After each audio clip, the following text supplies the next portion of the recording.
Out of the night that covers me, black as the pit from pole to pole, I thank whatever gods may be for my unconquerable soul. In the fell clutch of circumstance, I have not winced nor cried aloud. Under the bludgeonings of chance, my head is bloody but unbowed. Beyond this place of wrath and tears looms but the horror of the shade, and yet the menace of the years finds and shall find me unafraid. It matters not how strait the gate, how charged with punishments the scroll. I am the master of my fate. I am the captain of my soul.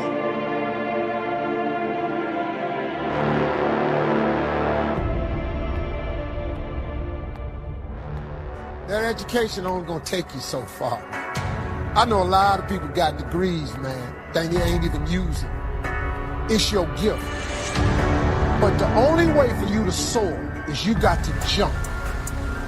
You got to take that gift that's packed away on your back. You got to jump off that cliff and pull that cord. That gift opens up and provides the soar. Remember, everybody, to get the most out of your life, you got to focus on your gift and not your passion. Too many people focus on their passion and they ignore their gift. Your gift is this. It is the thing that you do the absolute best with the least amount of effort. That's what God gave you. Go do that. We all ask why we should work this hard. Why take that many classes? Why go to school that many years? You know, why take the notes? Why read the book? Your better future is a dream for yourself and for your family. Where do you want to go? What do you want to do? What do you want to be? What do you want to see? You've got to dream dreams. There's a Bible phrase that says, without dreams and visions, people perish. Why work that hard? Why put yourself through the push-ups and the discipline? Why? Good question, why? Don't lose your dreams. Do some dreaming. That's long-range goals. You've got to have those. So that's number one. Here's the second part of goals, short range. Short-range goals. That's your goals for tomorrow, this week, this month, this year. The immediate future. We call these confidence builders. Best answer to why, I think, is the second thing. Point. Because if you set up something short range, go for it. Get it. Latch onto it. Work hard. Accomplish it. That starts building your strong feelings to go for your dream. Why not see what you can make in this life? Why not see how far you can go, how much you can see, how much you can earn, how much you can share? Why not? Fight. What a way to live safe and secure. Don't ask for security. Ask for adventure. Why not see how many books you can read, how many classes you can take, how many skills you can develop? Better to live 30 years full of adventure than 100 years safe in the corner. Why not see how valuable you can become to the marketplace, to your friends, to your family? You can have more than you've got because you can become more than you are. And of course, the other side of the coin reads, unless you change how you are, you'll always have what you got. Why not see what you can make of yourself? Why not see how far you can go, how much you can see? Income does not far exceed personal development. How much you can earn, how much you can share. You can actually increase your productivity by 50% by simply starting and completing your most important task first thing every day. So if you can do those three things, start with a list, organize the list by priority, and then start on and complete your most important task, you can double and triple your productivity. Most people never pick up the phone and call. Most people never ask. And that's what separates sometimes the people that do things from the people that just dream about them. If you're afraid of failing, you won't get very far. So you can learn anything you need to learn to achieve any goal you can set for yourself. All success skills are learnable. All business skills are learnable. All money-making skills are learnable. Everyone who is good at them today was at one time terrible at them.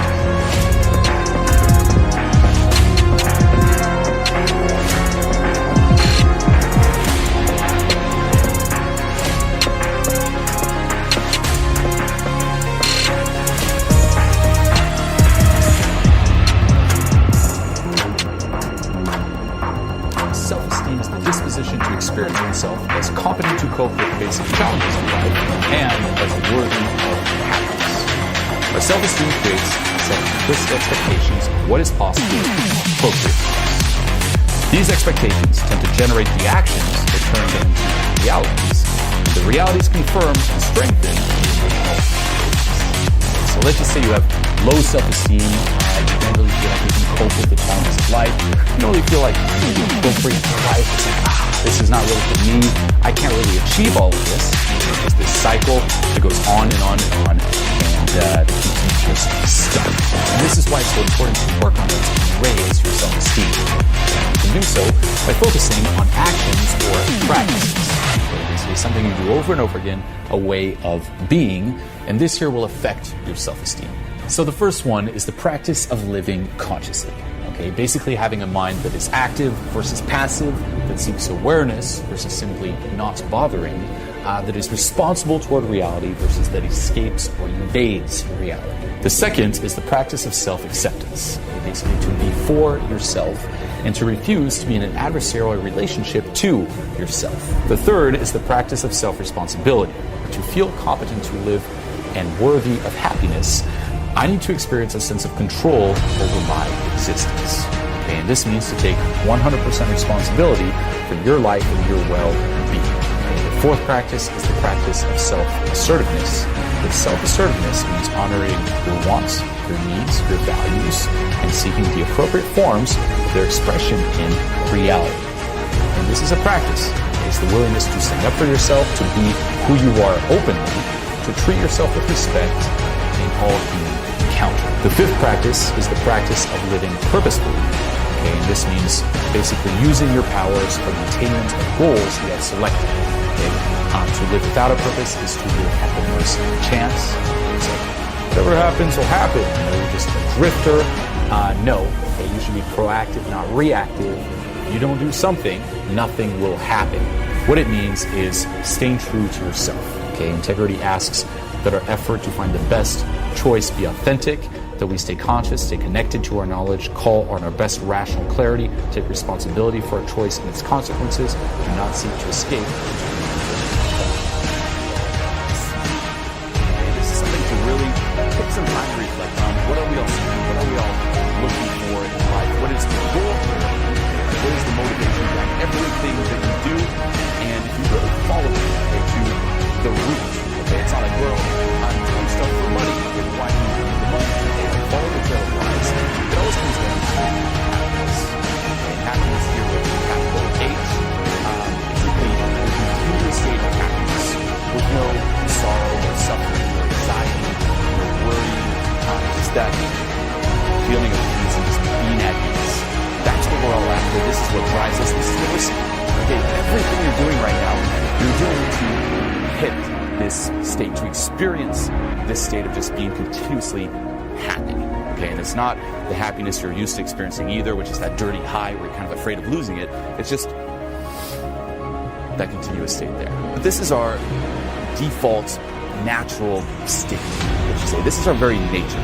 Okay, like being happy, the reason we're all seeking this, that's actually what we are. Okay, we are this continuous state of just happiness with no sorrow, no suffering. Now, the mistake we make is we are this, but we tell ourselves that we're not. Okay, like that's our default. We're like, no. I'm not happy, okay, capital H, and I'm going to go out and find ways to be happy. Which is basically the wrong assumption. And this is why it never really works. Okay, if you look around, yeah, people are achieving a lot. They're making a lot of money. They're getting a lot of, say, material things. Right now, you probably have a whole list. If I got this, I would be happy. You can probably think of someone else who has those things who's not happy. It's like no one is finding it, and it's impossible to find it. Okay, if you really think of it this way, that's our nature, to be happy. We tell ourselves we're not happy. We seek that happiness externally, but because it's based on that wrong assumption, it just never works. Being happy is not something you grow into, it's something that you already are. Okay, and you realize that, like you get there by realizing that you're already there. That's it. It's something you just kind of sink into. The more you can just let go of all these, again, external things, these limitations, these, like you identifying yourself with anything else but that. You let go of all that, you let go of the thoughts, you let go of the emotions, and you reconnect and sink into that happiness with a capital H. Okay, what I want you to do right right now is I want you to imagine you're standing on a cliff. You're standing literally on the edge. All you have to do is take one little step until you're moving yourself into the unknown. And the problem is that unknown is beyond our control, beyond our comfort zone, if you will, and we fear that. We try to avoid that. We want to stay here with our 2 little feet on the ground where it's known, right? I'm standing here and I know nothing's going to happen, but the moment I move my feet just one step ahead, I'm in the unknown. I'm flying uncontrollably. I don't know what's going to happen. Fear will always fucking be here. And to be honest, we always have a fucking base level fear. As human beings, we are born in fear. If you're sitting here saying, I'm not afraid, you're shitting yourself. Okay, you're fucking lying. Everybody here is afraid. And quite frankly, the more successful you get, the more and the higher levels of fear you will experience. The first thing we're trying to do when we're in a moment of one step into the unknown is we're thinking. We're trying to think through the whole problem. We're trying to think the problem away. It's like, let me just think. Let me just think. And even when you stand on a cliff, before you jump, you're like, let me just think this through. Let me just think this through. But there's one thing you got to be aware of. Thinking is not going to get you down. Fear will never fucking go away. It will always be a part of everything. The basic gist, however, is it's about how you deal with that. It's not how you eliminate fear. It's how you fucking deal with that. Right? Moments like these are not moments of thinking, they're moments of doing. Your brain's not fucking gonna help. No, that's in a lot of situations in life, but not when it is about doing that one step. The only 2 things that are gonna help you in situations like this is your left foot and your right foot. Those are your only 2 friends. And I always say that I move my feet faster than my brain can think. The way I interpret fear, that's what keeps me going. I don't say that's bad for me. I don't say, oh, a situation where I'm afraid is bad for me. No, I think that's good. In fact, I deliberately put myself into situations where I'm exposed to fear, where I'm exposed to potential fuck-ups, right?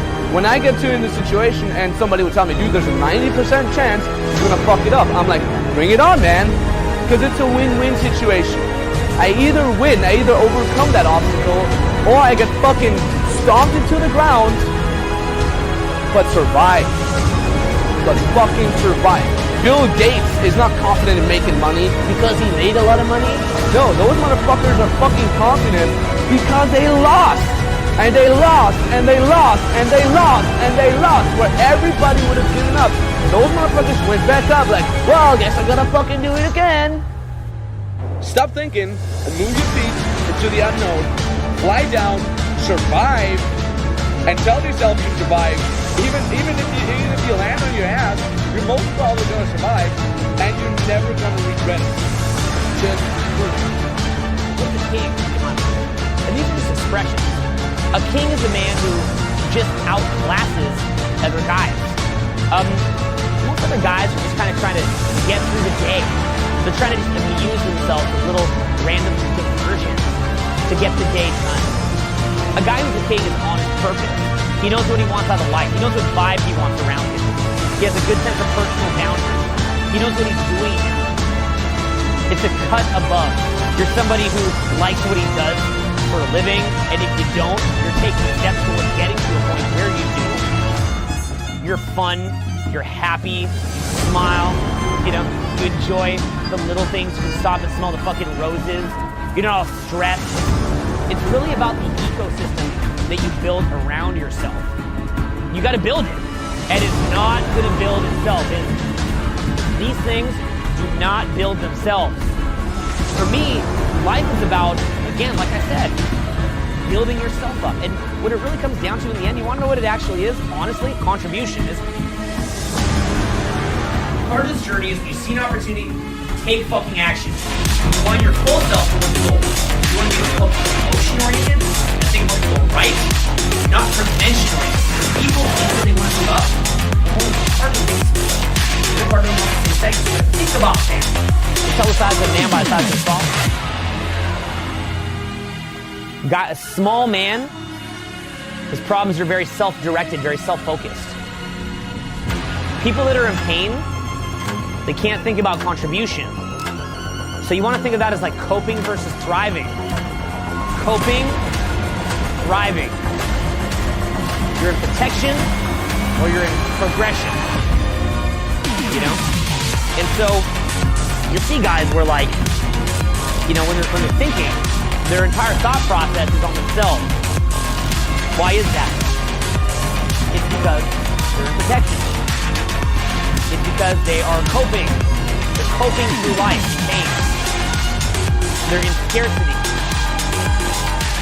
So you want to think of yourself as an entity that has direction, good emotions, good people around you.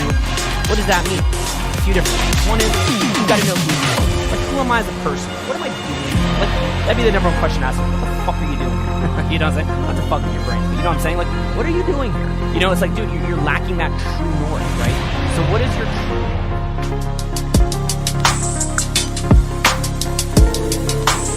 Thank you so much for listening to this GLICKMAN Digital Media.com special presentation.